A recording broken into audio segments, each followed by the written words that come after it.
it's gonna help somebody, I will sit for 2 or 3 hours and tell my story. So if it's gonna help them, a Yeah. lot of a lot of times the patients don't even want to talk to me because they are in a place, they're in that place where I know I've been. So I will talk to their family members, or I'll invite them to the support group. A lot of times the patients really, they don't want to come to the support group, or they just in a place now where they just not accepting what their fate is right now. I would go to dialysis centers and visit the patients. Sometimes patients might have a problem dealing with being on dialysis. They just started, or they'd been on for a while and they wouldn't think about a transplant. So I would go to the social workers would call me. I would go into the centers and talk to the people and, just try to help them. And I was able to, really help a lot of the people. I would go in and do a lobby day and take them information about different things, different things that they needed to know, because a lot of them was like I was. They didn't know anything, even though they had access to a lot of information. They just didn't do it. I know why, because once you're diagnosed with disease like this, you kind of shut down. You don't want to believe it's there. You don't want to accept it. And that's where a lot of the people were. So I could go in and talk to them because I have been there. What do you say to them when they're afraid to get a transplant because they saw somebody get one and it didn't work? I tell them, I said, you know what?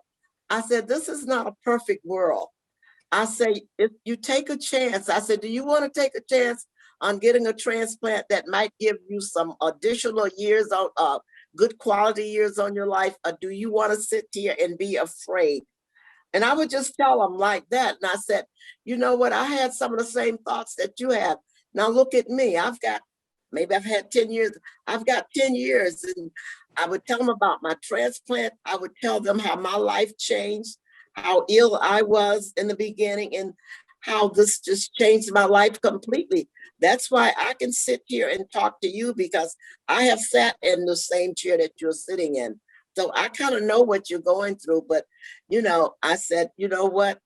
It's better to have a transplant and be able to live a decent life than to have to come in here 3, 4 times a week, 3 or 4 hours a day, than to get a transplant.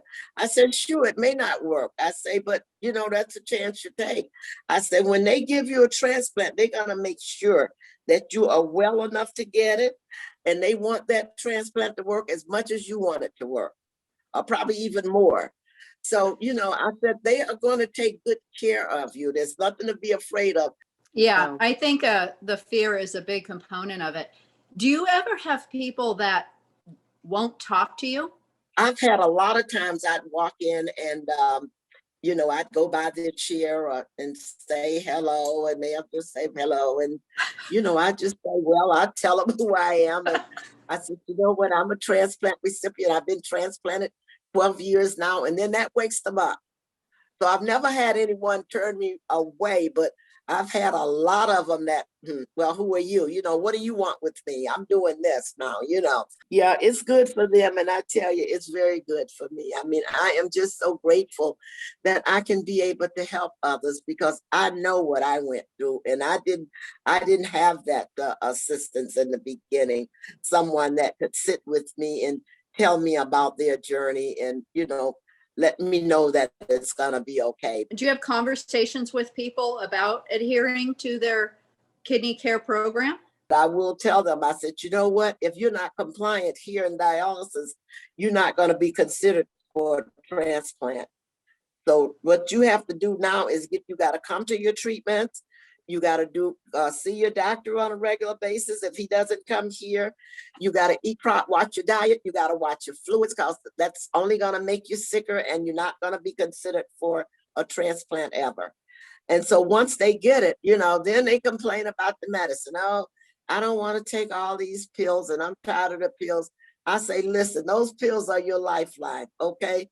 You either take your pills or lose your kidney. So that's what you have to do. I was so ill for so long. And when I got better, I just felt that this has become my life mission. It's just what I do. I can't stop it. It's what I do, and it's what I have to do, and I'll continue to do what I do as long as I live, because there's such a need for it, and I can help so many people.